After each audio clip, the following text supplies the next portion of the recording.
윤정아, 어제는 아, 맞다. 어버이날이었지. 엄마, 미안. 깜빡했어. 괜찮아. 그냥 섭섭해서. 엄마는 섭섭한 게 왜 이렇게 많아? 나도 바빠서 그러는 거잖아. 구독과 좋아요, 알람 설정 꾹 눌러주세요. 안녕하세요. 올해로 칠순을 앞둔 엄마 68살 정명자입니다.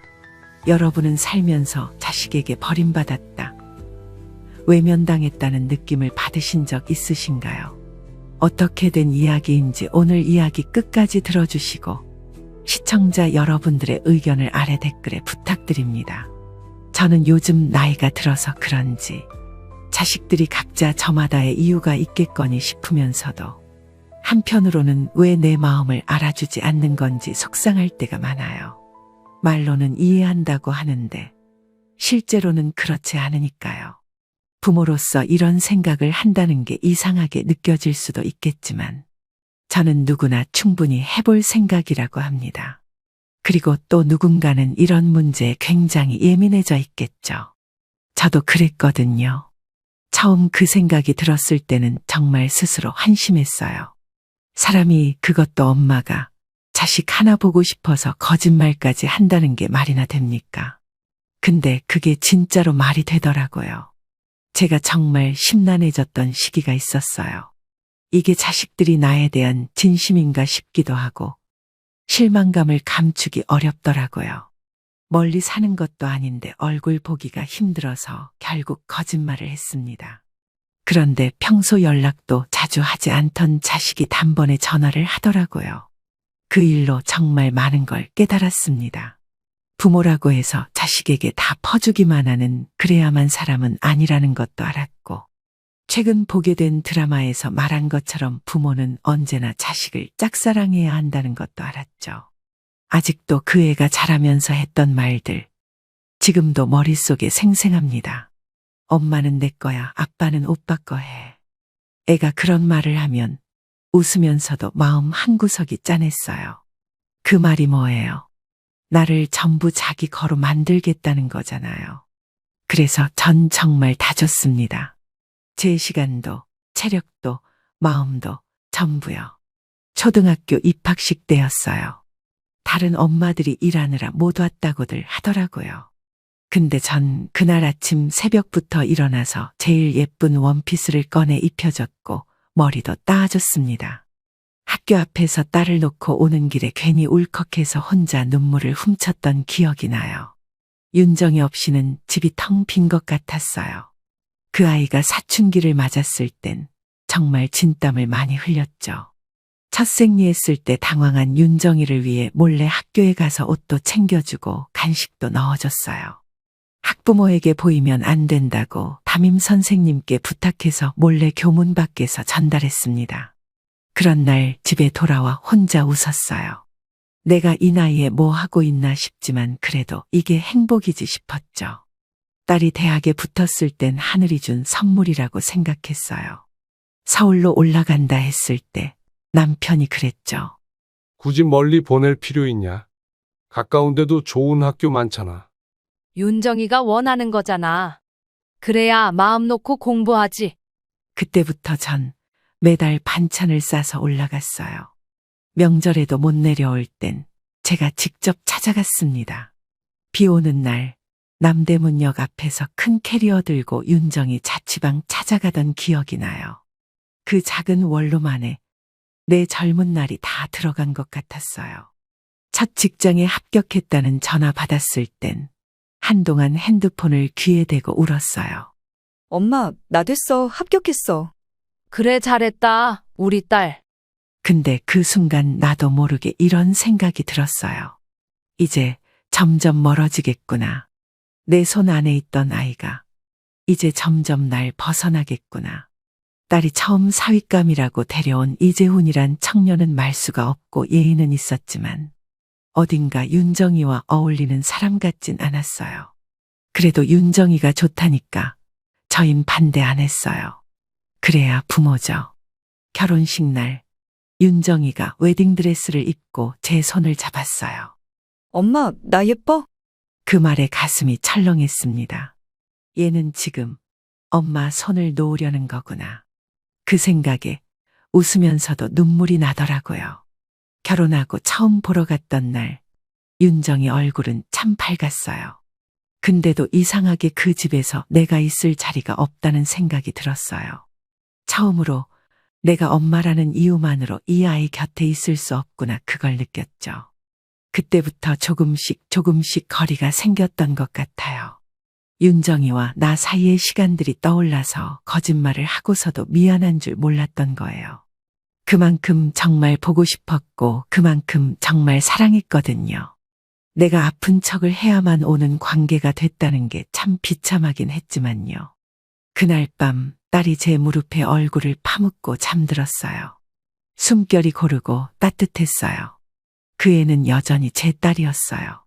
단지 멀어져 있었을 뿐이에요. 그 애를 얼마나 아꼈는지 그 애가 알아줬으면 좋겠어요. 정말 단 하루라도 좋은 이 시간을 되돌릴 수 있다면 그때로 돌아가고 싶다고 생각했어요. 그렇게 윤정이는 다음 날 점심때가 되어서야 집을 나섰습니다. 무슨 일 있으면 꼭 전화하고 검사 결과 나오면 알려줘. 내가 전화 못 받으면 문자라도 남겨줘. 요즘 민지 케어하는 것 때문에 정신 없으니까. 그날 이후로 윤정이는 잠깐 다정해졌어요. 아니, 다정한 척을 했다고 해야 맞겠네요. 엄마, 점심 드셨어요? 오늘 좀 쌀쌀하던데 감기 조심하세요. 갑자기 그렇게 따뜻한 말들을 보내오는데 저는 답장을 하면서도 마음이 공허했어요. 그건 진심이 아니었거든요. 엄마가 아플까봐. 그 공포가 만든 반짝 감정이었지 딸의 생활 안에 제가 다시 들어온 건 아니었어요. 처음부터 그랬던 건 아니에요. 결혼 초만 해도 자주 연락했어요. 새댁 생활이 익숙하지 않다며 하루에도 몇 번씩 전화했었죠.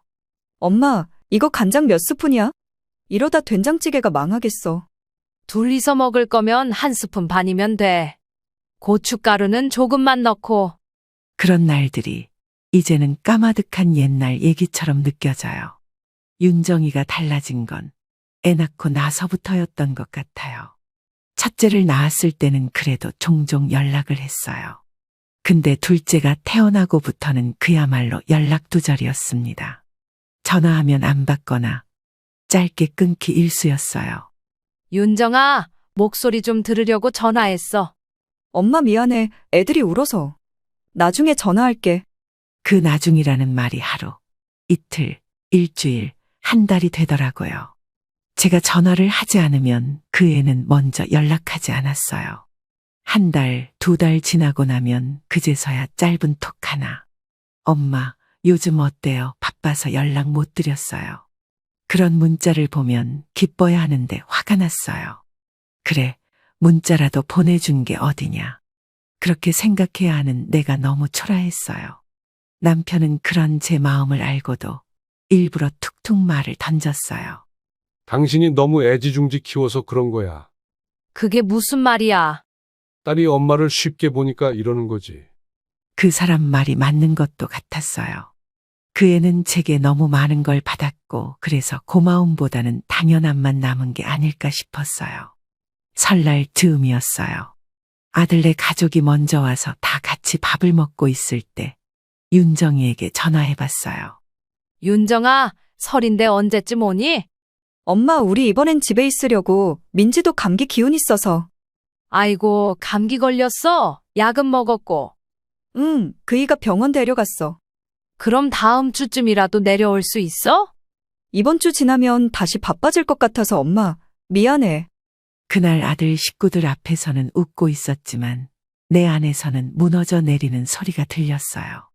친구들이랑 통화할 때면 괜히 힘을 줘서 말했어요. 우리 딸은 바빠서 자주 못 오긴 해도 잘 살고 있대. 하지만 솔직히 그 애가 어떻게 사는지 잘 몰라요.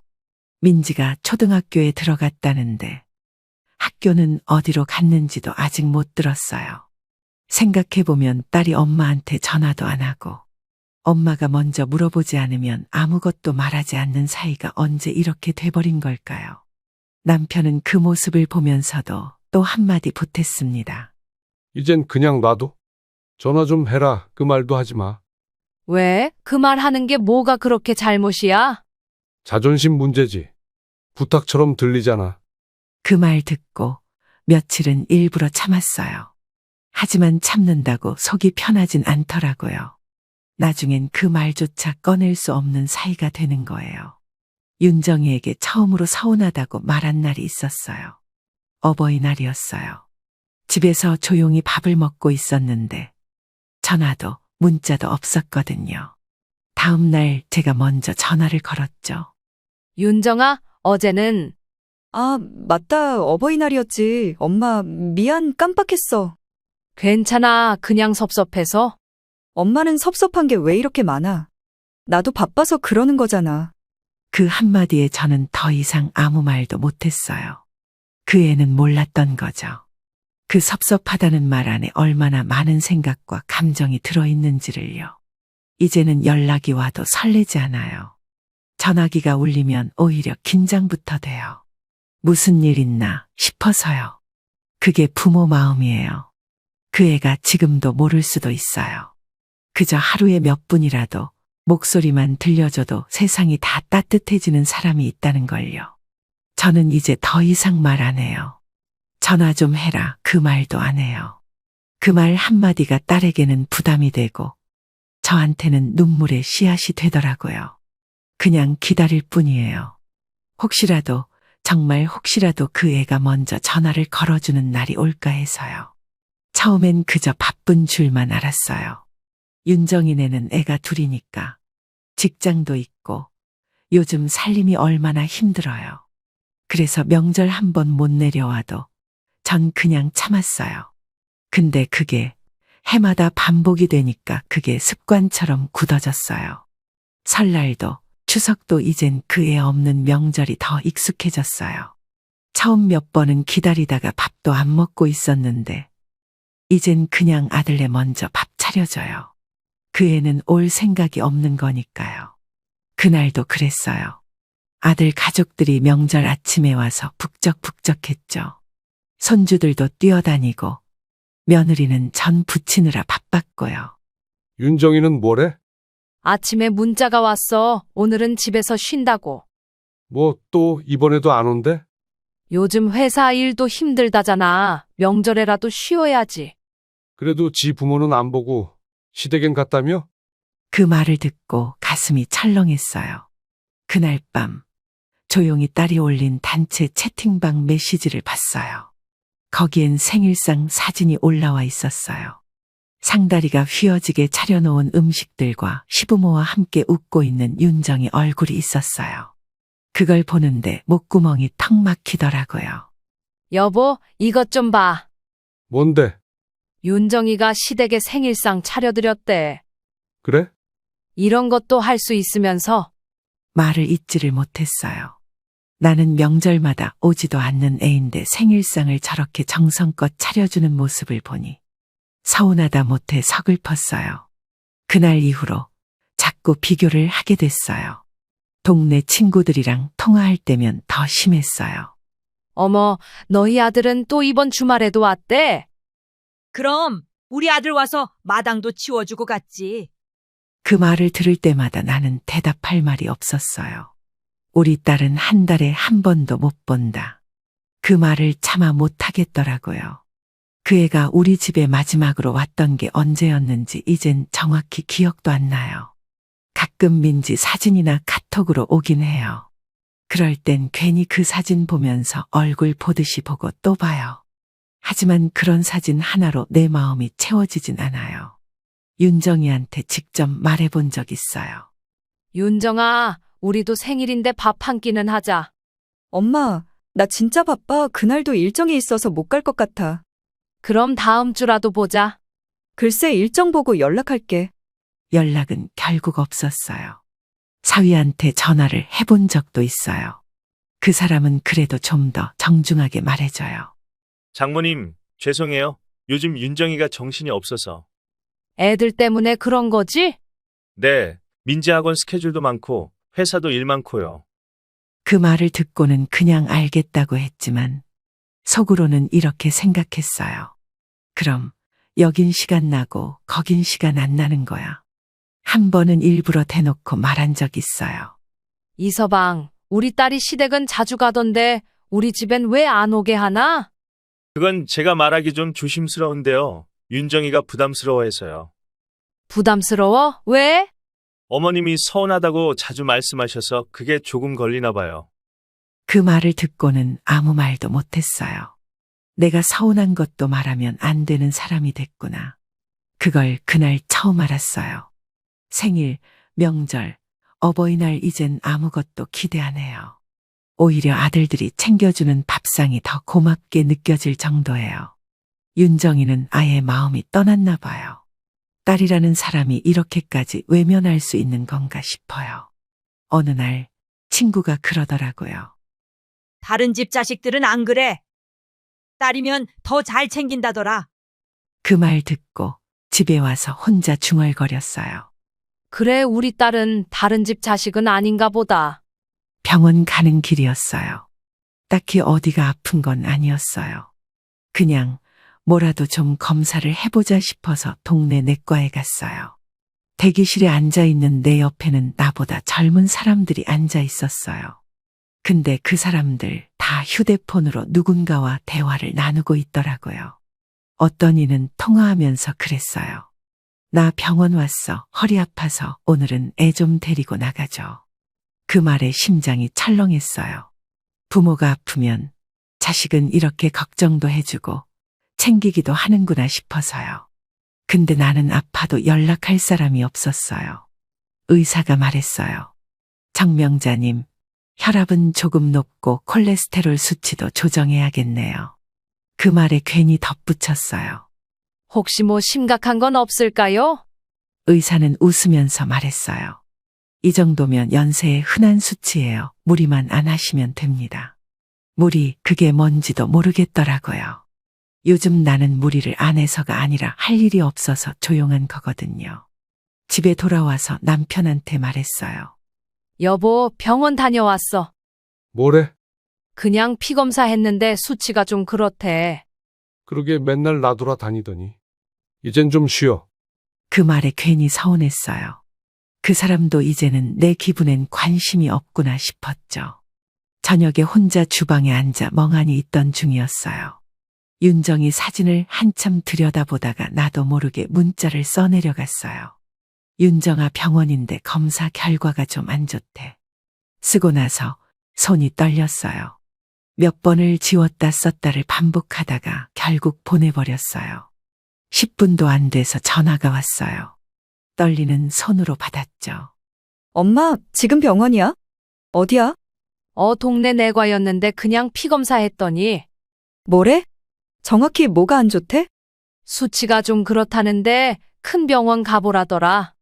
지금 시간이 몇 시지 알겠어. 내가 갈게. 전화를 끊고 저는 휴대폰을 놓고 한참 동안 아무 말도 못했어요. 이 애는 진짜 이 말을 해야오는 애구나 싶었어요. 남편이 물었어요. 누구야? 윤정이 내가 병원 다녀왔다니까 온대. 그렇게 오라 해도 안 오더니 아프다니까 오냐? 그 말이 내 가슴을 더 아프게 했어요. 맞는 말인데도 그렇게 들으니 더 서글펐어요. 한두 시간쯤 지났을까. 현관문이 벌컥 열리더니 윤정이가 뛰어들어왔어요. 손에는 작은 가방 하나 들고 옷차림은 급하게 나온 티가 났어요. 엄마 괜찮아? 어디가 안 좋아? 의사 뭐래? 그냥 수치가 좀 그런 거라더라. 그래서 대학병원 가보라고 했어? 그냥 한 번 더 검사 받아보라 했어. 윤정이는 제 어깨를 꼭 잡았어요. 엄마 진짜 무슨 일 있으면 안 돼, 알지? 그 말에 울컥했어요. 정말 아픈 것도 아닌데 아픈 척하는 내가 너무 비참했어요. 딸이 식탁에 앉았어요. 밥은 먹었어? 먹었지 뭐. 엄마는 항상 그런 식이야. 아파도 말 안 하고 배고파도 안 먹었다 하고.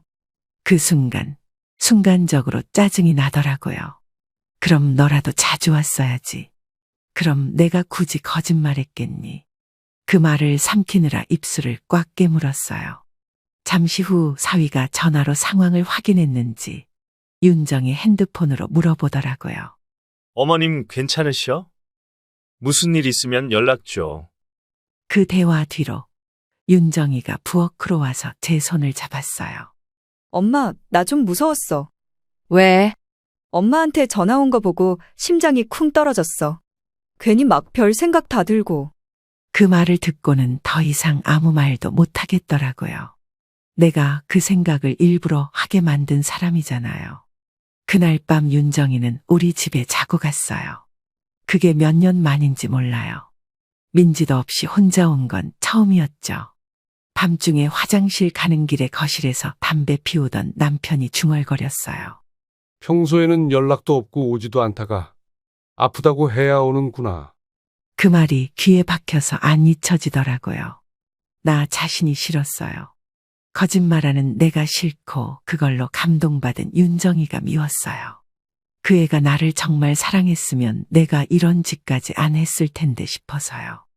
그렇게 우리 모녀는 거짓말 위에 다시 만났어요. 그게 무너질지도 모르면서도 잠시라도 그의 얼굴을 보고 싶었던 내 마음이 그땐 정말 너무 아팠어요. 윤정이가 우리 집에 와서 자고 간 건 결혼 이후 처음이었어요. 민지도 없이 혼자 와서 작은 방에서 내 이불 덮고 자는 걸 보니까 괜히 마음이 이상했어요. 그 애가 자던 새벽, 나는 몇 번이나 깼어요. 괜히 숨소리 듣고 싶어서 잠든 얼굴도 한참 들여다봤어요. 잠이 든 윤정이 얼굴은 어릴 적 그 아이 얼굴이랑 하나도 다르지 않았어요. 아침이 되어서야 그 애가 눈을 떴어요. 엉킨 머리로 멍하니 날 보더니 잠시 후 조용히 말하더라고요. 엄마, 밤새 잠을 좀 설쳤어. 왜? 그냥 무서워서. 무섭긴 뭐가 무서워. 진짜 뭐라도 있으면 어쩌나 싶어서. 그 말을 듣는데 미안해서 가슴이 저릿했어요. 내가 만든 공포였잖아요. 딸이 거실로 나와 물을 한 잔 마셨어요. 그리고 식탁 앞에 조용히 앉았어요. 그 애는 내 눈을 바라보지 않고 창밖만 가만히 쳐다봤어요. 딸이 고개를 숙였어요. 긴 머리카락이 얼굴을 덮었고 그 애는 아무 말 없이 한참 동안 있었어요. 미안해, 엄마. 나 진짜 몰랐어. 그 말이 나왔을 때 마음이 더 복잡해졌어요. 남편이 조용히 거실로 나왔어요. 딸과 내가 앉아있는 모습을 보더니 말없이 주방으로 가서 물을 한 잔 따라 마셨어요. 그리고는 한마디 했어요. 지금이라도 왔으면 된 거지. 그 말에 나는 참았던 눈물이 또 터져 나올 뻔했어요. 그래, 지금이라도 온 게 어딘가 싶다가도 내가 왜 이런 상황까지 와야 했나 싶기도 했어요. 딸이 그날 하루를 더 있고 간다고 했어요. 내일 일 있는데도 괜찮아? 그이한테 얘기했어. 이틀은 봐야지. 괜히 무리하지 마. 엄마가 걱정돼서 그래. 이제부터는 좀 자주 올게. 그 말을 믿고 싶지 않았어요. 점심때쯤 돼서 딸이 이런저런 집안일을 돕기 시작했어요. 냉장고 정리도 하고 빨래도 널고 김치도 꺼내서 다시 담그겠다고 했어요. 근데 그 모든 행동이 나한테는 어색했어요. 갑자기 효녀 노릇을 하려니 도리어 불편했어요. 딸이 나를 바라보며 웃었어요. 엄마, 나 잘하고 있지? 갑자기 왜 이래? 몰랐으니까 이제라도 하려고.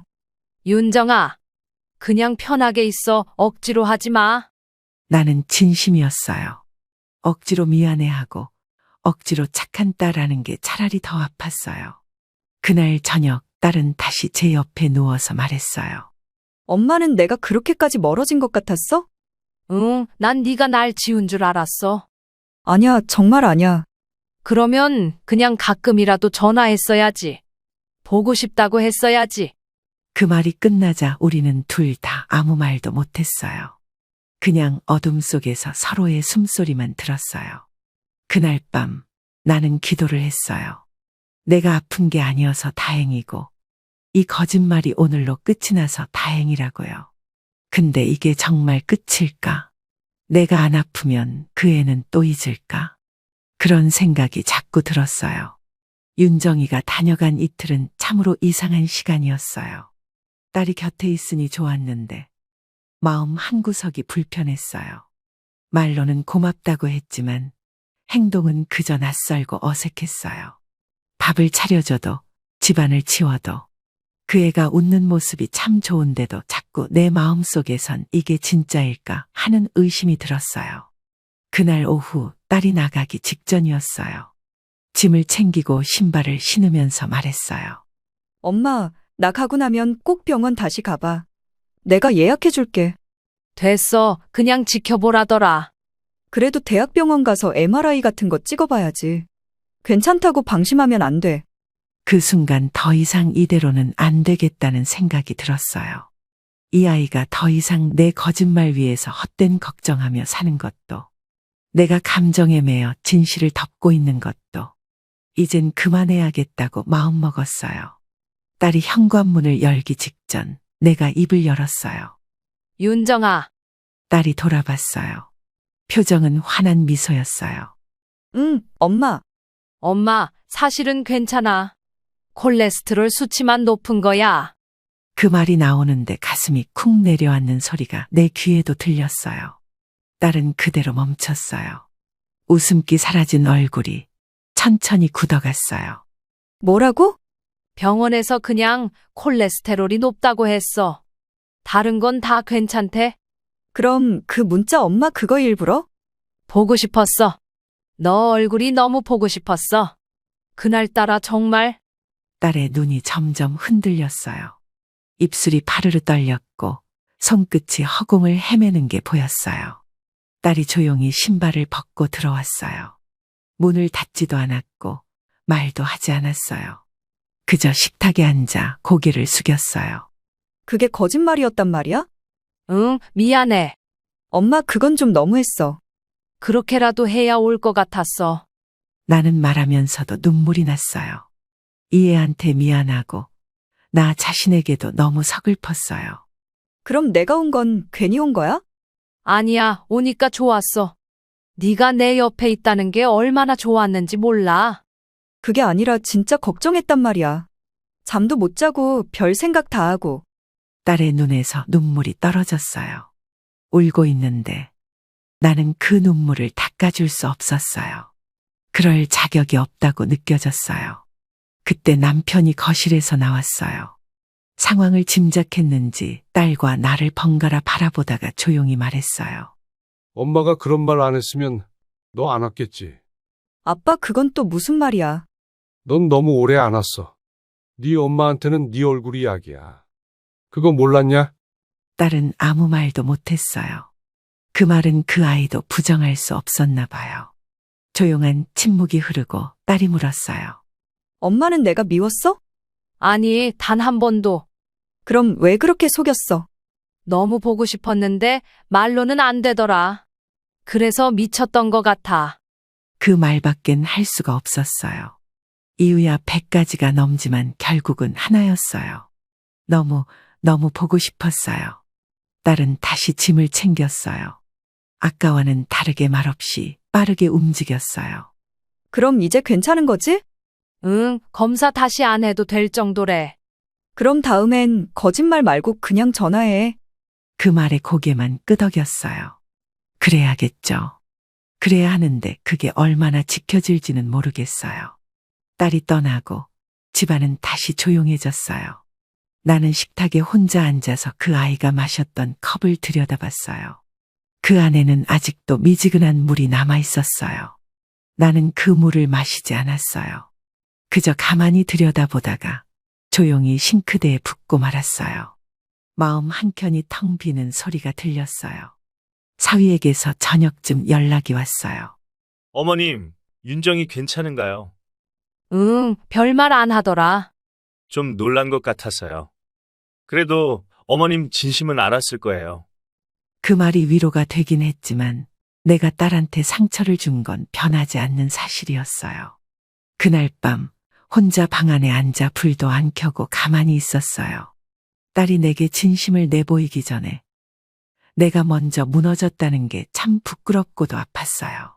이제야 깨달아요. 사랑이 깊다고 해서 그게 다 용서받을 이유가 되진 않는다는 거려. 엄마도 사람이라 때로는 아프고 외롭고 두렵다고 말할 수 있는 존재였으면 좋겠어요. 딸이 떠난 집안은 너무 조용했어요. 같은 거실, 같은 부엌인데 이상하게 더 넓어진 것 같았어요. 그 애가 머물렀던 이틀은 마치 꿈처럼 느껴졌어요. 좋기도 했고 씁쓸하기도 했고요. 현관문을 등지고 돌아서는 딸의 모습, 그 뒷모습을 보면서 나는 한 가지를 확신했어요. 이젠 기다리지 말자. 이젠 기대하지 말자. 이젠 나도 그만하자. 다음 날 아침에 일어나 보니 주방 식탁에 윤정이가 접어놓고 간 메모가 있더라고요. 엄마, 미안해. 그리고 고마워. 병원 꼭 다시 가요. 연락 자주 할게요. 사랑해. 짧은 글인데 그걸 읽는데 눈물이 나진 않았어요. 대신 마음 한편이 이상하게도 차분했어요.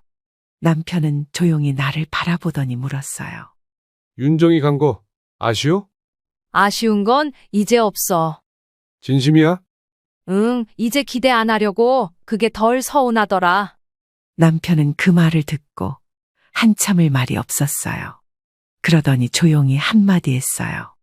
잘했다. 이제 당신도 당신 생각 좀 해. 며칠이 지나고 윤정이에게서 톡이 왔어요. 엄마, 점심 드셨어요? 바람 쐬러라도 나가요. 요즘 날씨 좋아요. 예전 같았으면 그 문장에 한참 마음이 들썩였을 거예요. 하지만 이번엔 달랐어요. 나는 그래 고맙다고만 짧게 답장했어요. 기대하지 않으면 그 애의 말도 행동도 내 마음을 흔들지 않았어요. 아들 가족이 주말에 집에 들렀어요. 며느리가 물었어요. 어머님, 아가씨 다녀가고 나서 기분 괜찮으세요? 응, 다녀간 것만으로도 됐지 뭐. 정말 오랜만에 온 거잖아요. 그러게, 근데 이제는 더 이상 서운해하지 않기로 했어. 그 말을 하면서 나는 내 마음이 정말 변했음을 느꼈어요. 그게 슬프기도 했고 속이 편하기도 했어요. 하루는 윤정이가 전화를 했어요. 평일 낮이었어요. 엄마, 뭐해요? 방금 빨래 개고 있었어. 괜찮아요? 응, 왜? 그냥 걱정돼서 병원은 안 갔죠? 응, 안 갔어. 가도 별 의미 없을 것 같아서. 왜요? 다시 보라던데. 윤정아, 이젠 엄마도 그냥 살고 싶어. 너무 걱정하지 마. 딸은 잠시 말이 없었어요. 그 짧은 침묵 속에서 내 진심이 그 애한테 닿았기를 바랐어요. 며칠 뒤 딸이 택배를 보냈어요. 보양식이랑 건강보조식품이 들어있었어요. 쪽지가 붙어 있었어요. 엄마, 내가 너무 늦게 알았지. 이젠 진심으로 잘할게요. 사랑해요. 그 쪽지를 읽고 나는 아무 감정도 없는 줄 알았는데 왈칵 눈물이 났어요. 근데요, 그 눈물은 서운해서 난 게 아니었어요. 정말로 기대하지 않았는데 뭔가 돌아온 느낌이어서 났어요. 기대하지 않으면 진심은 나한테 더 크게 다가오더라고요. 그래서 이젠요. 그 애가 전화 안 해도 괜찮고 명절에 못 와도 괜찮고 사진 한 장만 보내도 괜찮아요. 내가 바뀌었어요. 엄마라는 이유로 무조건 참아야 한다고 믿던 내가 이제는 조금 내려놓기로 했어요. 사람이요. 오래 참는 것도 능력이고 기다리는 것도 사랑이지만 그 끝에는 자기 마음을 지키는 게 남더라고요. 내가 딸에게 바라는 건 그저 건강하고 행복하게 잘 살아줬으면 하는 거예요. 그리고 내가 더는 아프다고 거짓말하지 않아도 될 만큼만 한 달에 한 번 전화 한 통이면 된다고 생각해요. 그게 이제 내가 딸한테 바라는 전부예요. 그렇게 속절없이 시간이 흘러 가을이 깊어졌습니다. 낙엽이 쌓이는 걸 보면서 시간이 이렇게나 빨리 흘렀구나 생각했어요. 딸을 향한 마음을 내려놓은 그날 이후로 저는 마음을 편하게 먹으려 애썼어요. 기대도 안 하고 서운해하지도 않기로요. 윤정이에게서 가끔 전화가 왔습니다. 엄마, 감기 조심해요. 응, 너도. 이번 주에 민지 시험 끝나면 한번 들를게요. 그래, 바쁘면 안 와도 돼. 그 한마디에 딸은 잠시 멈칫하더라고요. 예전엔 제가 언제 오니 꼭 와야지 했는데 이젠 안 와도 되라고 하니까 그 애도 당황한 거겠죠. 민지가 영상통화를 걸어온 날도 있었어요. 외할머니, 우리 집 오면 찐빵 해줄 거예요? 그럼 민지가 좋아하는 단팥으로 해줄게. 우리 엄마도 할머니 보고 싶대요. 진짜예요. 그 말에 웃으면서 고개만 끄덕였어요. 어린아이의 진심이란 게 가끔은 어른보다 더 선명할 때도 있더라고요. 남편은 달라진 제 모습을 보고 말했어요. 당신 요즘 많이 차분해졌다. 그래 보여? 예전엔 하루 종일 딸 생각만 하더니. 이젠 그럴 시간에 차라리 산책 나가는 게 낫더라. 웃으면서 대답했지만 속마음은 조금 달랐어요. 윤정이가 보고 싶지 않은 건 아니에요. 그냥 그 감정을 예전처럼 꺼내놓지 않을 뿐이에요. 명절이 다가왔을 때 윤정이는 하루를 뺏어왔어요. 예전같이 이틀도 아니고 부랴부랴 와서 얼굴 비추고 가는 수준이었어요. 엄마, 이번엔 오래 못 있어 미안해요. 괜찮아. 잠깐이라도 본 게 어디야. 내년 설엔 좀 더 길게 올게요. 그 말 예전 같았으면 손꼽아 기다렸겠지만 이젠 그냥 흘려들었어요. 기대하지 않으면 실망도 덜하니까요. 딸이 돌아간 후 식탁 위에 있던 남은 과일을 정리하며 생각했어요. 내가 한 사랑은 아무 조건 없이 주는 사랑이었구나. 그래서 더 외로웠고, 그래서 더 깊었고, 그래서 결국 짝사랑이었구나. 그래도 괜찮아요.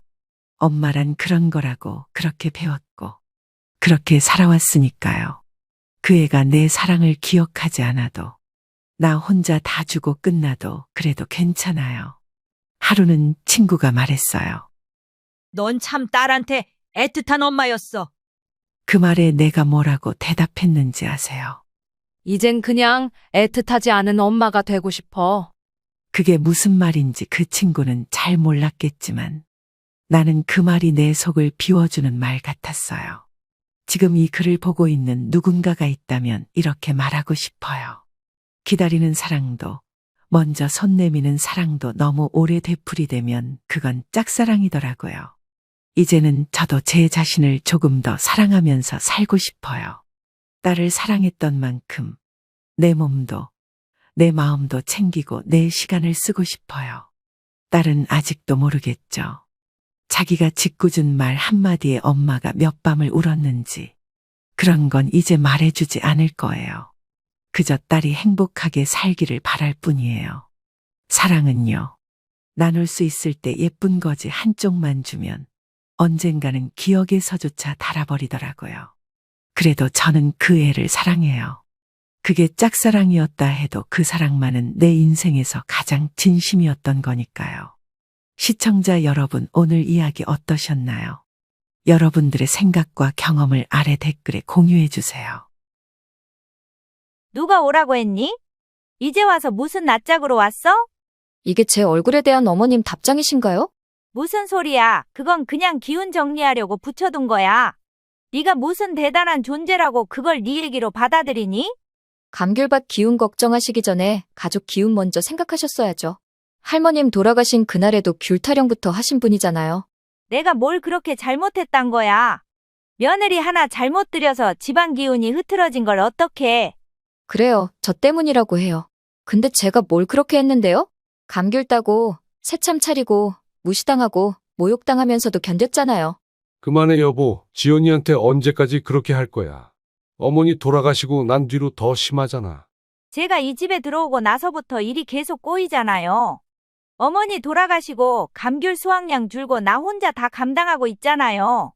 그걸 왜 지연이 탓으로 돌려? 당신이 그렇게 말하면 어머니가 들으시면 뭐라 하시겠어? 안녕하세요. 저는 30대 며느리입니다. 이 이야기는 제가 서울에서 시골로 시집오고 나서부터 시작됩니다. 그냥 평범하게 살 줄 알았던 제 인생에 감히 상상도 못했던 일이 하나씩 벌어졌고 결국은요, 사람보다 무서운 게 사람이라는 걸 알게 된 경험을 했었습니다. 저는 서울 토박이에요. 그 흔한 고모도 외숙모도 다 서울 사는 전형적인 도시형 가족. 그런 제가 감히 시골로, 그것도 감귤밭 한가운데 있는 시댁으로 시집을 왔다는 것 자체가 지금 생각하면 놀라운 일이에요. 그때만 해도 사랑 하나 믿고 뭐든 견딜 수 있다고 생각했거든요. 여보, 시골에서 계속 사는 거 정말 괜찮아? 난 여기서 나고 자란 사람이야. 서울에 잠깐 나갔다 온 것뿐이지. 우리 아버지가 하시는 감귤밭 내가 꼭 지키고 싶어. 제 남편은 참 따뜻하고 성실한 사람이에요. 도시에서 만난 어떤 남자들보다 믿음직했고 그런 마음에 시골로 따라 나선 제 자신이 대견하기까지 했죠. 시댁에 도착한 첫날 뭔가 느낌이 이상하긴 했어요. 집 마당을 넘는 순간 공기가 묘하게 무거웠달까요. 그리고 시어머니가 저를 처음 마주한 날 하신 말씀이 아직도 생생해요. 서울 아가씨가 우리 밭일 할 줄이나 알까 몰라? 뭐, 송곱게 잘한 티는 나네. 첫 인사부터가 그랬어요. 따뜻한 말 한마디, 웃음 한 줄 없이 사람을 위아래로 훑어보는 그 시선이 아직도 마음에 걸려요. 그래도 참았어요. 첫날인데 이 정도는 괜찮다고 넘겼어요. 그 다음 날부터 바로 밭일이 시작됐습니다. 제가 감귤을 따봤겠어요. 흙 위에서 일해봤겠어요. 몸살 나고 손에 물집 잡혀도 아무 말 안 했어요. 그런데 문제는 제가 뭘 해도 시어머니 눈엔 못마땅하다는 거였어요. 거기 감귤 2개 더 남았잖아. 그걸 왜 못 보고 지나쳐? 일할 생각이 있기는 하냐? 남편이 옆에서 말리긴 했지만 어머님은 도무지 멈출 줄을 몰랐습니다. 대신 시할머니, 할머님은 절 늘 아껴주셨어요. 아이고, 우리 손주 며느리, 손이 하얘서 고생이 많구먼. 감귤보다 며느리가 더 예뻐 보여. 너무 무리하지 말고 힘들면 말해. 젊은 사람이 일에 지치면 안 되지. 그 말 들을 때마다 진짜 친정엄마 품에 안긴 것처럼 눈물이 핑 돌았어요. 그런데도 시어머니는 할머니 앞에서는 얌전한 척하다가 둘만 있으면 다시 예민하게 구셨어요. 어디서 이런 옷을 사와? 시장 간다 하고 딴 데로 샜다가 온 거 아니야? 아니면 어디 가서 시댁 흉이라도 보고 오는 거야? 그런 거 아니에요, 어머님. 시장 갔다가 어머님 생각나서 날씨 쌀쌀하니까 하나 사봤어요.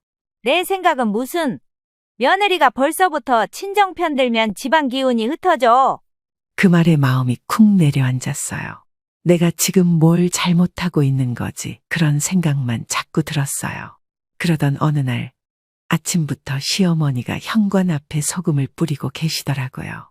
뭔가 이상해서 슬쩍 다가가 물었죠. 어머님, 이게 무슨 소금이에요? 혹시 모르잖니?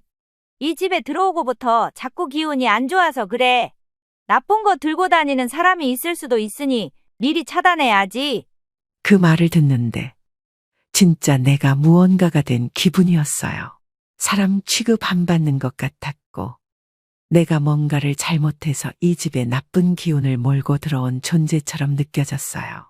옛날에 어른들이 귀신이 옮겨 붙는다고 하면서 종종 현관에 소금을 두거나 하는 건 봤어도 대놓고 사람이 있는데 저러는 건 저도 처음 봤어요. 그나마 남편은 제 편이었지만 항상 중간에서 갈등하느라 힘들어 보였어요. 여보, 미안해. 엄마가 좀 과하긴 해. 근데 예전부터 그랬어. 조금만 더 참아줄 수 있을까? 응, 괜찮아.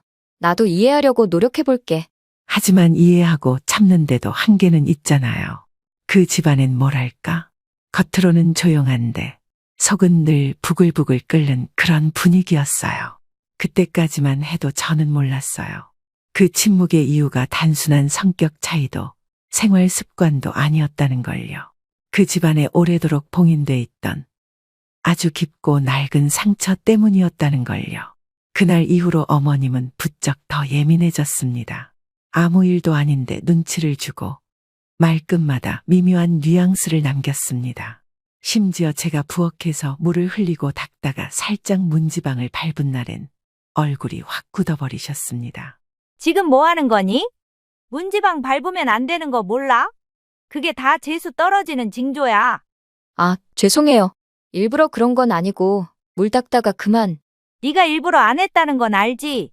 근데 말이야, 이런 게 반복되면 기운이 삐뚤어지는 거야. 난 요즘 몸이 으슬으슬하고 하는 일마다 꼬이는 느낌이 들어. 이 집에 들어온 이후로 자꾸 뭔가 잘못된다는 말을 반복하시던 어머님. 그땐 그냥 스트레스를 나한테 푸는 거라고 생각했어요.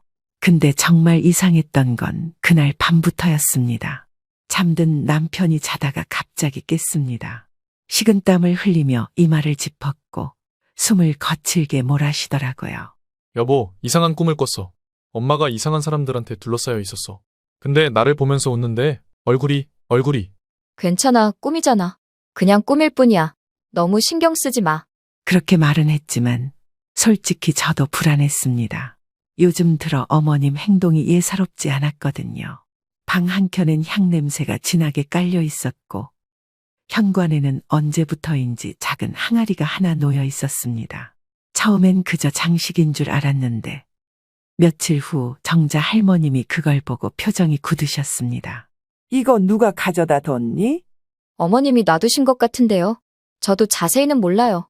이런 건 집안에 두면 안 되는 거야. 이런데 의지하면 더 꼬이기만 해. 사람 마음이 문제지. 저런 게 뭐가 도와주겠니? 그날 저녁 할머님이 조용히 제 방으로 찾아오셨습니다. 손에는 국화차 한 잔을 들고 계셨어요. 지연아, 힘들지? 괜찮아요, 할머니. 아직은 견딜만해요. 네가 참 대견하다. 요즘 네 시어머니 눈빛이 조금 예전 같지 않아서 걱정이구나. 너 혹시라도 이상한 말 듣거나 혼자 끙끙 앓는 일 생기면 꼭 말해라. 네가 무너지면 아무도 널 대신해서 서줄 사람이 없단다. 그 말이 그렇게 따뜻할 수가 없었습니다. 진짜 누군가가 내 편이라는 것만으로 그날 밤은 오래도록 마음이 따뜻했습니다. 하지만 이 평화도 오래가지는 않았습니다. 며칠 후 어머님이 아침 일찍부터 저를 부르시더니 귤밭이 아닌 뒷마당으로 데려가셨습니다. 거기엔 낯선 여자가 있었어요. 두건 같은 것을 머리에 두르고 색동옷을 입은 여자의 손에는 뭔가 적힌 종이들을 들고 있었습니다. 시어머니가 자주 가신다는 용하다는 점집의 무당인 것 같았습니다. 여기 우리 집 기운 좀 봐달라고 모셨어. 요즘 자꾸 일이 꼬이는 것 같아서 말이야. 낯선 여자는 조용히 집을 한 바퀴 돌더니 고개를 끄덕이며 말을 했습니다. 집안이 눌렸네요. 집안에 들어온 여성 에너지가 좀 강해요. 누군가가 기운을 억누르고 있어요. 그 말을 듣는 순간 등줄기가 싸늘해졌습니다. 어머님은 그 말을 듣자마자 저를 힐끔 쳐다보셨습니다. 그러니까 내가 괜히 그런 느낌을 받은 게 아니었네. 네가 들어온 이후로 우리 집 기운이 묘하게 흘러갔어. 그게 저 때문이라는 말씀이세요? 아니라고는 못하겠네. 기운이란 게 눈에 보이지 않아도 영향을 미치는 법이야. 그 자리에서 저는 아무 말도 할 수 없었습니다. 그런 식으로 사람을 몰아가다니 이해할 수 없었습니다. 도대체 내가 뭘 그렇게 잘못했길래 사람을 이렇게까지 죄인 취급해야 하나 싶었습니다. 집으로 돌아온 뒤 한참을 아무 말 없이 멍하니 앉아 있었어요. 남편에게 말하려다 말도 못 꺼냈습니다. 그 사람까지 속상하게 만들고 싶지 않았어요. 하지만 그날 밤 결국 저는 울고 말았습니다. 소리 없이 베개를 껴안은 채 말이죠. 다음 날 아침 시아버지께서 제가 부엌에서 설거지를 하다가 멍하니 서 있는 걸 보시곤 조용히 다가오셨어요. 세아가 요즘 무슨 일 있니? 아니에요, 아버님. 그냥 잠을 잘 못 잤어요. 네가 혼자 너무 애쓰는 것 같아서 보기 안쓰럽구나. 무슨 일이든 말만 해. 네가 내 딸이라고 생각하고 도와줄 테니까. 그 말에 가슴이 뭉클했지만 속으로는 생각했습니다. 이 집안에서 날 진짜 가족으로 봐주는 사람이 몇이나 있을까? 그리고 이 집에 내가 들어온 뒤로 뭔가 어긋나기 시작한 건 정말 우연일까? 그날 이후로 저는 조심조심 걸었습니다. 문지방도 안 밟으려 했었고 어머님 말 한마디에도 최대한 미소로 받아치려 했습니다. 하지만 사람이 기운이 빠지면 눈빛부터 흐려지잖아요. 그걸 또 어머님은 귀신같이 알아차리셨습니다. 사람이 집안에 들어오면 기운이 살아야지. 근데 너는 올 때마다 분위기가 가라앉는단 말이야. 죄송해요, 어머님. 제가 부족한가 봐요.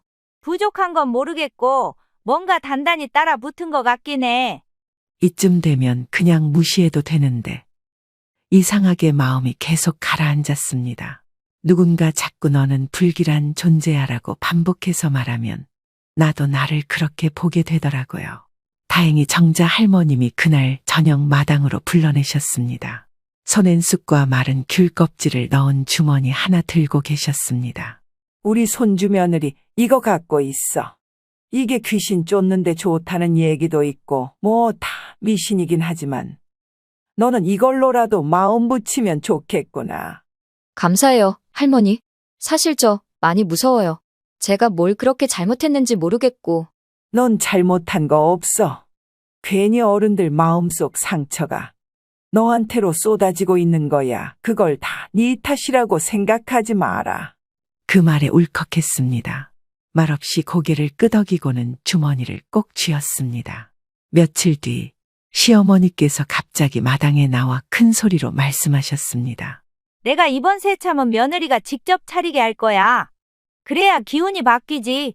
집안일도 살림도 다 기운 따라 하는 거거든. 오늘 감귤 따는 사람 많으니까 정성껏 차려와라. 이번엔 진짜 중요하니까 아무거나 하지 말고.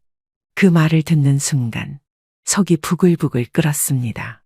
아무거나 하지 말고라니 제가 언제 대충 한 적 있냐고요. 알겠습니다, 어머님. 정성껏 차려보겠습니다. 제가 부엌에 들어가려는 걸 남편 도윤 씨가 막았습니다. 여보, 그냥 내가 할까? 엄마 요즘 더 심해. 괜히 당신만 시비 걸릴지도 몰라? 아니야, 이번엔 내가 준비할게. 대신 조금 특별하게 할 거야. 조용히 주방문을 닫고 혼자 부엌에 들어섰습니다. 감자전을 부치고 고추장 멸치볶음을 담고 국은 미역 된장국으로 끓였어요. 그런데 마지막에 제가 상위에 조용히 올린 게 하나 있었죠. 작은 종이에 빨간 펜으로 그린 가짜 부적. 아이 물감으로 얼룩지게 만들고 그 옆엔 동그랗게 복자까지 큼직하게 써놨습니다. 그걸 밥상 위에 살짝 올려뒀어요. 어머님께서 좋아하시는 기운에 맞게 말이죠. 잠시 후 새참 시간이 되자 어머님께 상을 가져다 드렸습니다.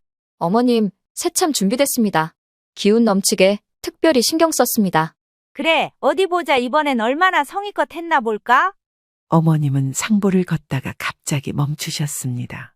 부적을 본 순간 얼굴이 굳더니 입을 딱 다물고 손을 떨기 시작했습니다. 이게 뭐야? 너 이걸 왜 상에 이런 걸 왜 올려? 어머님이 늘 그러시잖아요. 기운이 중요하다고. 그래서 저도 기운을 불러보려고요. 어머님 좋아하시는 부적이잖아요. 이게 어디서 났어? 무슨 피로 쓴 거야? 애기 물감이에요. 저도 부적 공부 좀 했거든요. 사람 마음이 제일 중요한 거라면서요? 그 말에 어머님은 완전히 당황하신 눈치였습니다. 주변에 일하던 분들까지 하나둘 웃기 시작했고 시아버지는 난감한 듯 웃음을 참았습니다. 에이, 새아가가 장난 좀 쳤나 보네. 여보, 새참이나 먹자. 그게 무슨 진짜 부적이라고. 그날 이후로 어머님은 잠시 조용해지셨습니다. 제가 무서워서였는지 자존심이 상하셔서였는지 모르겠지만 적어도 며칠 동안은 소금도 부적도 꺼내지 않으셨습니다. 그게 그날 부적 위에 올린 밥상이 만들어낸 기적이었을까요? 아니면 제가 처음으로 목소리를 낸 그 한마디가 어머님 마음 어딘가를 건드린 걸까요? 정확한 건 모르겠지만 그날 이후 전 다시 기운을 차릴 수 있었습니다. 처음으로 이 집에서 제 자리를 조금은 찾은 느낌이었으니까요. 어머님께 부적 새참을 대접하고 나서 며칠 동안 집안은 정말 말 그대로 조용했습니다. 소금도 안 뿌리셨고 부엌 항아리도 사라졌고 이상한 미신 이야기도 없었습니다. 그 잠깐의 평화가 그렇게 소중할 줄 그땐 몰랐습니다. 그런데요, 평화는 오래가지 않았습니다. 할머니께서 갑자기 알아놓으셨어요. 갑작스레 기력이 뚝 떨어지신 데다 밥도 못 드시고 말이 없으셨어요. 늘 활기차게 웃으시던 할머니가 그렇게 누워 계신 모습이 너무 낯설었습니다. 남편과 저는 병원으로 할머니를 모시고 갔습니다. 검사 결과는 폐렴 초기 고령이라 조심해야 한다는 말에 마음이 철렁했습니다. 병실에서 간호를 도우며 조용히 앉아있던 저를 보며 할머니가 조용히 말씀하셨습니다. 지연아, 이리 와볼래? 너에게 할 말이 있다. 네, 할머니, 뭐든지요. 네 시어머니 말이다. 그 아이가 왜 저렇게 변했는지 너한텐 알려줘야 할 것 같아서 말이야. 할머니는 천천히 말을 꺼내셨습니다. 오래된 먼지 낀 기억을 꺼내는 듯한 목소리였고 그 이야기의 무게는 생각보다 훨씬 깊고 무거웠습니다. 네 시어머니는 젊을 때 한 번 집을 나간 적이 있단다. 아주 조용히 누구한테 말도 안 하고 말이지. 한 달 만에 돌아왔는데 그 사이에 큰일이 있었어. 무슨 일이요? 감귤밭에서 일하던 남자랑 함께였어. 둘이 서로 마음이 있었던 거지. 근데 그 일이 집안에 알려지고 큰일이 날 뻔했단다.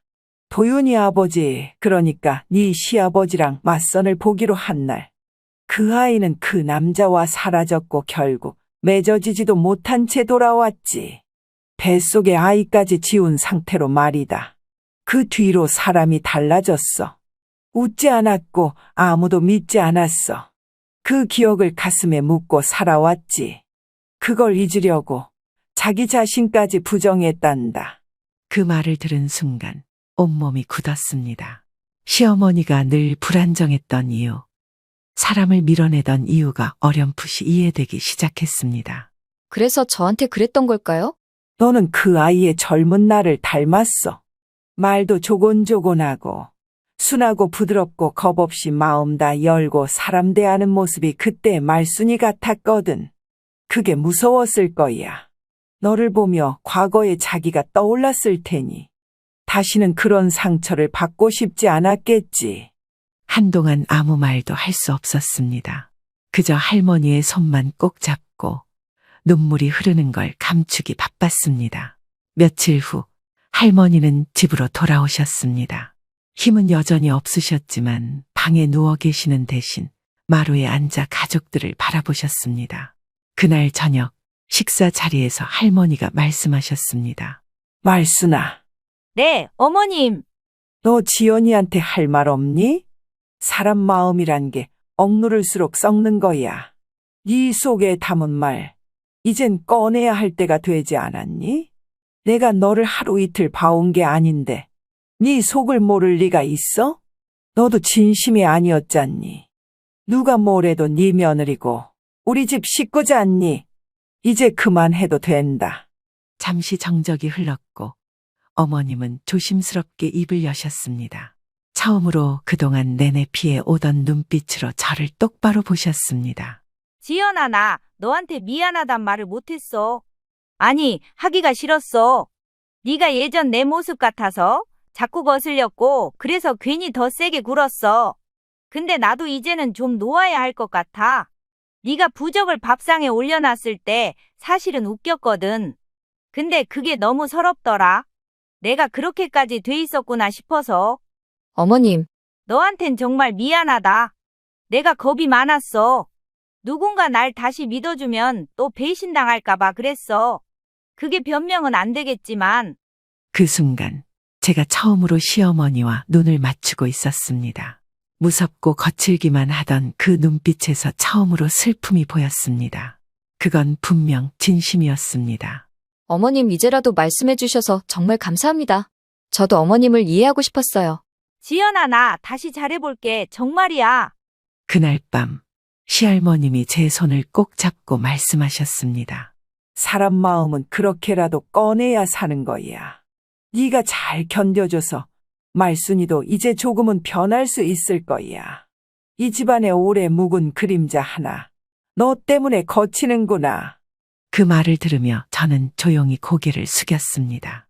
누구도 완벽하지 않았지만 누구도 완전히 나쁜 사람도 아니었습니다. 다만 마음을 숨기고 두려움을 덮고 살아왔던 거죠. 그날 밤 저는 처음으로 집안 공기가 조금은 가벼워졌다고 느꼈습니다. 이제야 비로소 진짜 식구가 된 것 같았습니다. 할머니가 그렇게 마음을 열게 해주셨고 어머님도 처음으로 미안하다는 말을 건네셨습니다. 그날 이후 집안 분위기는 조금씩 누그러지기 시작했습니다. 어머님이 갑자기 바뀌셨다고까지는 말 못하겠지만 적어도 부적이니 소금이니 하는 말은 입에 올리지 않으셨습니다. 그게 참 사람 마음이 무섭죠. 좋아지려고 할 때 꼭 예상치 못한 일이 터지잖아요. 그날은 유난히 바람이 차가운 날이었습니다. 할머님께서 갑자기 쓰러지셨고 이번엔 병원에서도 아무 말씀이 없었습니다. 기도 중이라는 의사의 말, 산소 호흡기에 의존한 숨결, 모두가 말없이 고개만 숙이고 있었습니다. 저는 손을 꼭 잡고 계속 말을 걸었습니다. 할머니 저 지연이에요. 저예요. 눈 떠보실래요? 우리 약속했잖아요. 오래오래 함께 하기로. 할머님은 미동조차 없었습니다. 그렇게 조용히 마지막을 준비하고 계셨습니다. 결국 할머님은 이튿날 새벽 편안하게 눈을 감으셨습니다. 웃고 있는 듯한 얼굴이었기에 오히려 더 눈물이 났습니다. 지연아, 할머니 마지막까지 네 걱정을 하셨어. 너한테 꼭 고맙다고 전해달래. 장례식은 조용히 하지만 단단하게 치러졌습니다. 도윤 씨와 시아버지 그리고 저까지 온 힘을 다해 마지막을 정리했습니다. 그런데 문제는 그때부터 다시 시작이었습니다. 어머님은 장례식 당일 아침부터 불만을 터뜨리셨습니다. 아니, 감귤 따는 제일 바쁜 시기에 이래저래 일손 다 빠지면 어쩌라는 거야. 엄마, 지금 그런 말 할 때가 아니잖아. 할머니 가셨잖아. 가셨으니까 그렇지. 누가 돌아가셨다고 해서 밭이 멈추니? 귤이 멈춰 익는 것도 아니잖아. 손이 부족하면 귤 썩어버린단 말이야.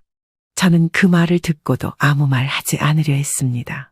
근데 어머님은 결국 참지 못하고 제게도 말을 던지셨습니다. 지연이 너 장례 끝났으면 이제 감귤 따러 나와야지. 언제까지 울고만 있을 순 없잖니? 그 말에 남편이 벌컥 화를 냈습니다. 엄마, 말 좀 가려서 해. 지연이가 이상한 사람도 아니고 자꾸 왜 그러는 거야? 그리고 우리 집 어른이 돌아가셨는데 어떻게 이럴 수가 있어? 다른 사람도 아니고 할머니야. 할머니. 그럼 뭐 시댁 며느리는 일 안 해도 되냐? 더는 참지 못하겠더라고요. 제가 부엌 쪽으로 돌아가려는데 시아버지께서 조용히 제 팔을 잡으셨습니다. 지연아, 오늘은 그만하고 며칠 동안 친정에 가 있어라. 사람 마음이 상한 채로 일해봤자 더 힘들어질 뿐이야. 아버님, 정말 죄송해요. 제가 시집 며느리면서 이런 상황 만들고 싶지 않았는데. 미안한 건 우리가 해야지. 네가 여기까지 감당해준 것만으로도 고맙다.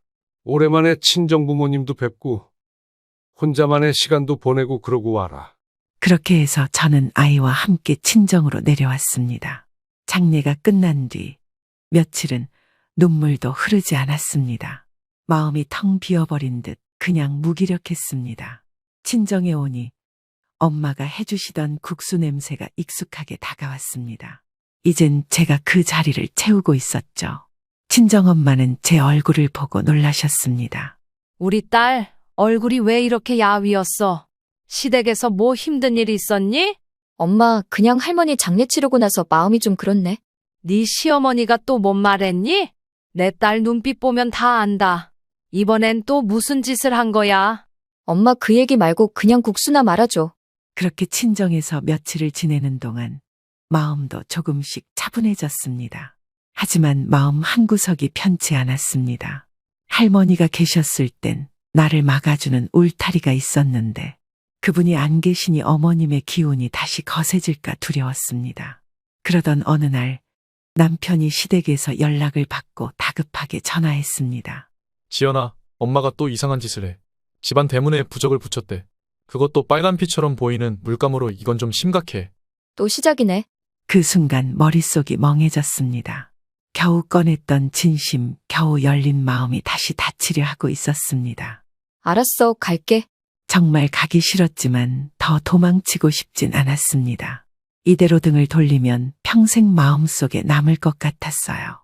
저는 가방을 챙겨 조용히 집을 나섰습니다. 우리 지연이 또 시댁 가려고? 벌써부터 얼굴빛이 어두워지네. 엄마 잠깐만 다녀올게. 마무리해야 할 말이 있어서 그래. 그러지 말고 그냥 있어. 너도 며느리기 전에 사람이야. 너무 참고 살지 마. 그 말을 뒤로 하고 시댁 대문 앞에 섰을 땐 가슴이 철렁 내려앉았습니다. 문 위엔 빨간 물감으로 그려진 부적이 널찍하게 붙어 있었고 마루 끝엔 뿌려진 소금이 바람에 날려 눈처럼 흩어지고 있었습니다. 이게 뭐야? 그때 어머님이 마당 쪽에서 절 발견하셨습니다. 누가 오라고 했니? 이제 와서 무슨 낯짝으로 왔어? 이게 제 얼굴에 대한 어머님 답장이신가요? 무슨 소리야. 그건 그냥 기운 정리하려고 붙여둔 거야. 네가 무슨 대단한 존재라고 그걸 네 얘기로 받아들이니? 감귤밭 기운 걱정하시기 전에 가족 기운 먼저 생각하셨어야죠. 할머님 돌아가신 그날에도 귤 타령부터 하신 분이잖아요. 내가 뭘 그렇게 잘못했단 거야. 며느리 하나 잘못 들여서 집안 기운이 흐트러진 걸 어떡해. 그래요, 저 때문이라고 해요. 근데 제가 뭘 그렇게 했는데요? 감귤 따고 새참 차리고 무시당하고 모욕당하면서도 견뎠잖아요. 마당 한가운데서 우리는 정면으로 마주 섰습니다. 그 소리에 시아버지께서 부엌 쪽에서 나오셨습니다. 그만해 여보. 지연이한테 언제까지 그렇게 할 거야. 어머니 돌아가시고 난 뒤로 더 심하잖아. 제가 이 집에 들어오고 나서부터 일이 계속 꼬이잖아요. 어머니 돌아가시고 감귤 수확량 줄고 나 혼자 다 감당하고 있잖아요. 그걸 왜 지연이 탓으로 돌려? 당신이 그렇게 말하면 어머니가 들으시면 뭐라 하시겠어? 잠시 정적이 흘렀고 그 틈에 남편이 다급하게 뛰어들어왔습니다. 지연아, 미안해. 내가 너 혼자 오게 해서. 그래, 둘이서 아주 짝짝꿍이 잘 맞는구나. 나만 빼고 다들 내 말을 무시해. 내 기운이 틀렸다고, 내가 미쳤다고 그렇게 말하고 싶은 거잖아. 어머님 아니에요. 저 어머님 탓 안 해요. 오히려 지금까지 그런 상처 품고 사신 거 안쓰러워요. 하지만 이제는 저도 참을 수가 없어요. 이대로 무너질 순 없어요. 제가 이 집 며느리로 살아가는데 필요한 건 미신도 부족도 아니라 사람 사이의 마음이에요. 그 말에 어머님은 말문이 막힌 듯 조용히 고개를 돌리셨습니다. 저는 그 모습이 왠지 낯설고도 짠하게 느껴졌습니다. 처음으로 어머님의 눈이 흔들렸습니다. 그날 밤 도윤 씨와 함께 마당 평상에 나와 앉아 있었습니다. 달빛이 조용히 내려앉았고 감귤나무 가지가 살랑살랑 흔들렸습니다. 오늘 너 대단했어. 너 아니었으면 이 집 더 망가졌을지도 몰라. 아니야, 아직 안 끝났어. 어머님 마음속 상처는 너무 깊어. 그게 지금 이 집의 부적보다 더 많이 퍼져 있어. 그래도 오늘 너한테 마음의 문 하나쯤은 열렸을지도 몰라. 그게 시작일지도 모르잖아. 그날 새벽 누군가 마당에 나와 대문에 붙은 부적을 떼어내고 있었습니다. 어머님이셨습니다. 그 모습을 몰래 창 너머로 보며 저는 작은 한숨을 내쉬었습니다. 상처는 여전히 있었지만 그 상처 위로 바람이 지나갔습니다. 그 바람은 차갑기도 했지만 어쩌면 변화의 시작이었을지도 모릅니다. 그날 새벽 시어머님이 마당에서 부적을 떼는 모습을 본 후 저는 아주 작은 희망을 품었습니다. 변할 수 있을지도 모른다고요. 하지만 사람의 마음이라는 게 그렇게 쉽게 정리되는 건 아니었습니다. 겉으론 부적을 떼셨지만 속에는 여전히 거치지 않은 그림자 하나가 남아 있었던 것 같습니다. 며칠 뒤 저는 다시 감귤밭으로 일을 나갔습니다.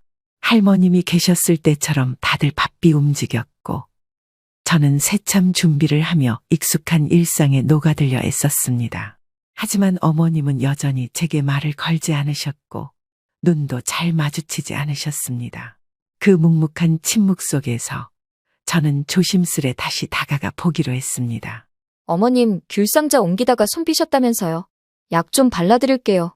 됐어, 다 나았어. 상처에 흙이라도 들어갔으면 덧날 수 있어요. 잠깐만요, 바르면 금방 나아요.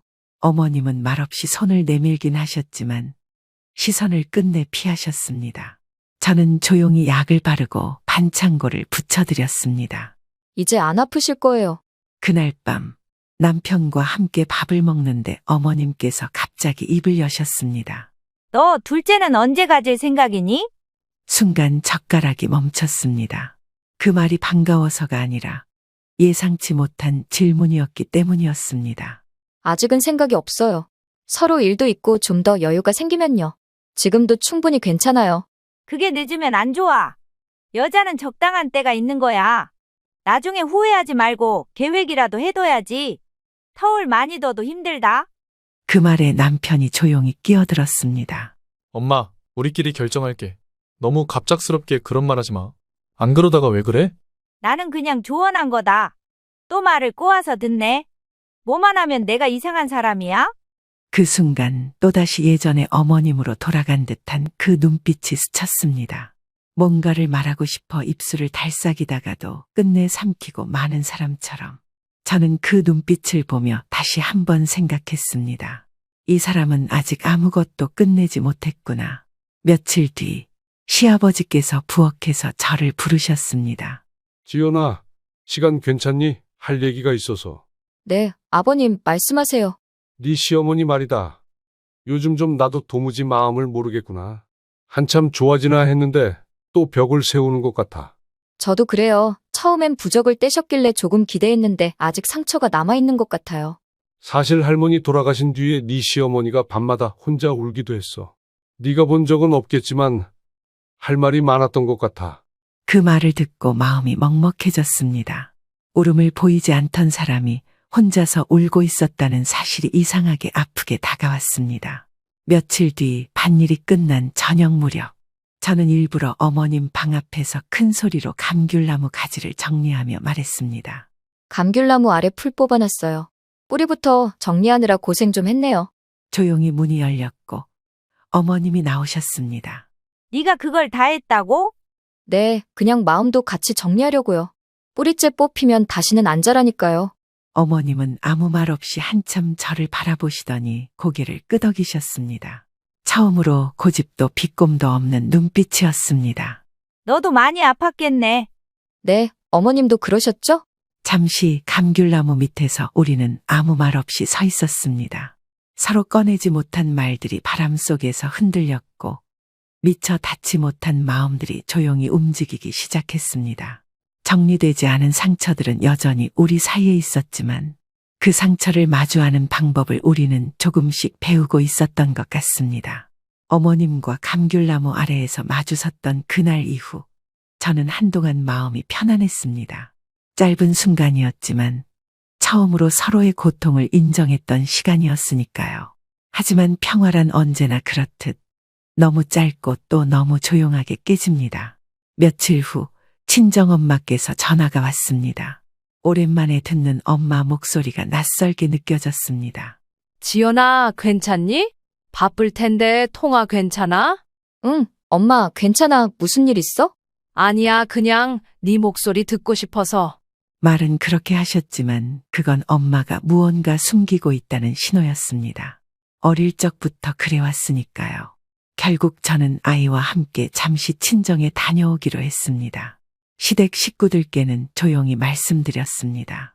며칠만 친정에 다녀오겠습니다. 엄마가 좀 지쳐 보이셔서요. 그래, 잘 다녀와라. 놀랍게도 어머님은 말없이 고개를 끄덕였습니다. 그것만으로도 저는 감사했습니다.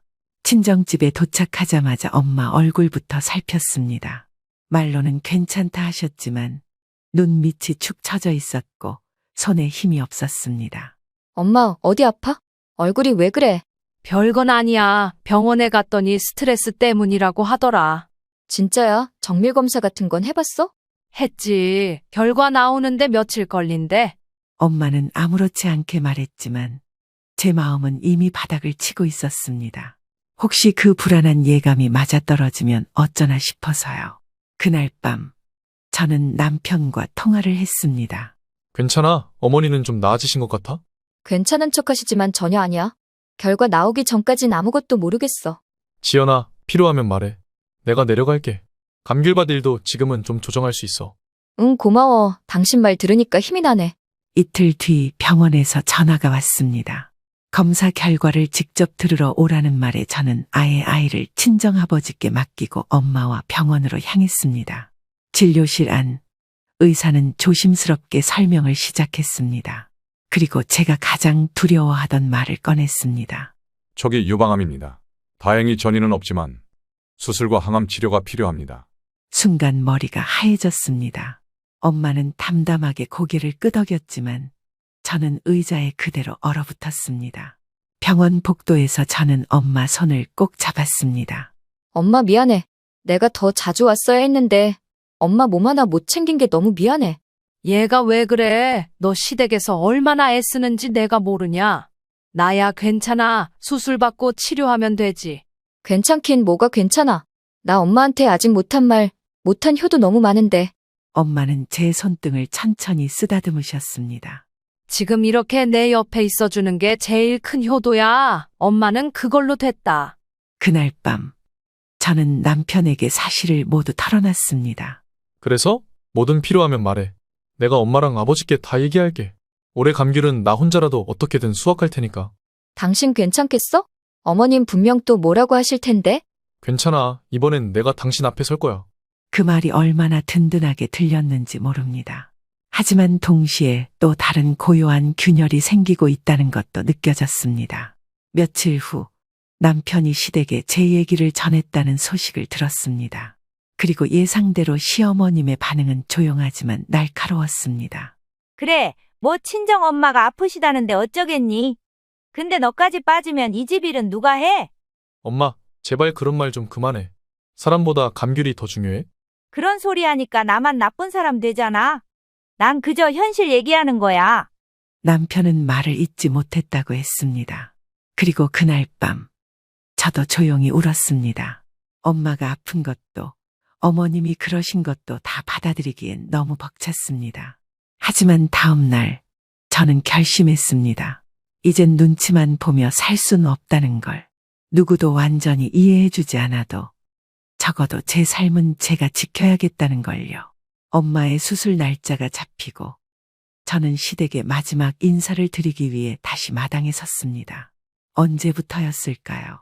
이 집 대문을 지날 때마다 두렵기보단 단단해진 제 마음이 느껴졌습니다. 무너지는 건 한순간이지만 다시 세우는 건 아주 긴 시간이 필요하다는 걸 저는 이제 알게 되었습니다.